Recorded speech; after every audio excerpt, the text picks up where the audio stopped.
শোন, চারিদিকে শত্রু থাকার সত্ত্বেও আমি একা থাকি,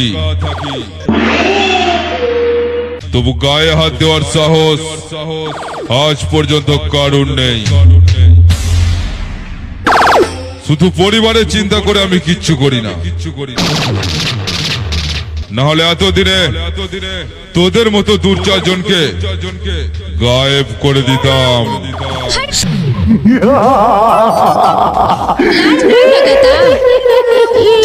अरे लुच्चा लफंगा कमीना,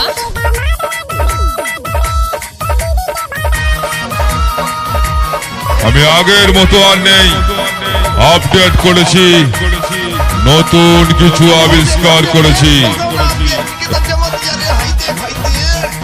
ये सखी इतना बड़ा उजट बराती आइल बाने सब आइल बा बाराती देखना चता घराती, सब आइल बा बाराती देखना चता घराती, तोरे चोलिया में गोली दागब रे। सब आइल बा बाराती देखना चता घराती, तोरे चोलिया में गोली दागब रे। तोर माई के दामाद लागब रे, तोर दीदी के भतार लागब रे, तोर माई के दामाद लागब रे, तोर दीदी के भतार लागब रे। ओफो काहे से परेशान कइल बड़ा हमरा के? आजे तक के करा के परसार करी हो। কোনো চাপ নেই, শুধু নেচে যাও, শুধু নেচে যাও।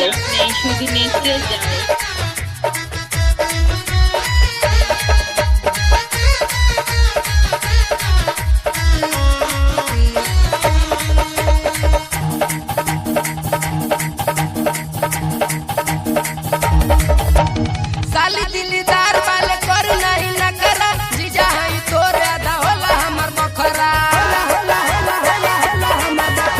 साली दिलदार वाले कर नहीं न करा, जीजा हई तोरे आधा होला हमर बखरा। আমি রাস্তায় বেরোলে কালো বেরালেও আমার রাস্তা কাটে না। তুই কি নতুন মাছি যে আমার সামনে এসে দাঁড়ালি, সামনে থেকে সরে যা। चढ़ल बा जवानी आज करो माना मानी, खुला प्यार के इशारा मांगब रे। तोर माई के दामाद लागब रे, तोर दीदी के भतार लागब रे, तोर माई के दामाद लागब रे, तोर दीदी के भतार लागब रे। बहुत बोलत बाड़ा। आ त काहे ना बोली हो।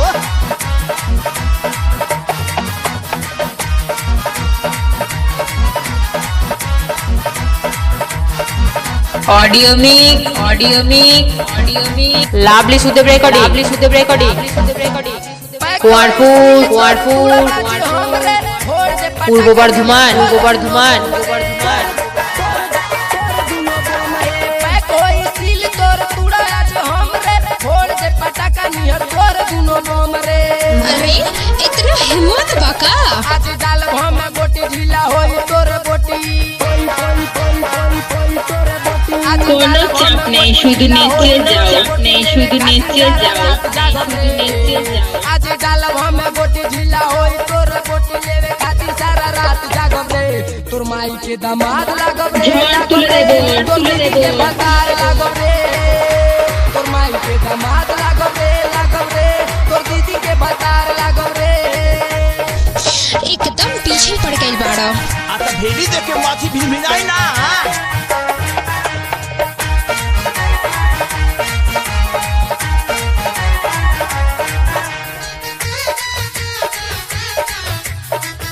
তোরা 5 গোলের খদ্দের নয়, 1 গোলেতেই কাজ। মনে রাখিস আমি করব বাজিমাত, আমার জানতে বাকি নেই তোদের কতটা অকাত। गाँव पर बनौली जिला कुशिया नगरिया, लिखे गावे ऐसन गाना पर दीपटरिया। हो गाँव पर बनौली जिला कुशिया नगरिया, लिखे गावे ऐसन गाना पर दीपटरिया। तो हम का करी? आज लूटल करो मजा का पतान गंज राजा। अच्छा आज लूटल करो मजा का पतान गंज राजा, गोरखपुरा वारे काटी करब रे।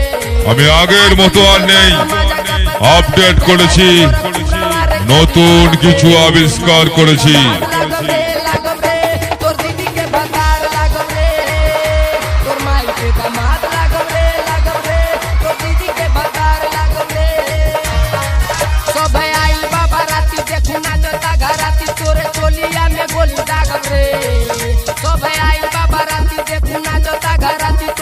তবে আমাদের ক্ষতি করার চেষ্টা করিস না। আমরা হাসতে হাসতে তোদের হাসিটা কেড়ে নেব, ভাবতেও পারবি না। आ गई लाइन पे।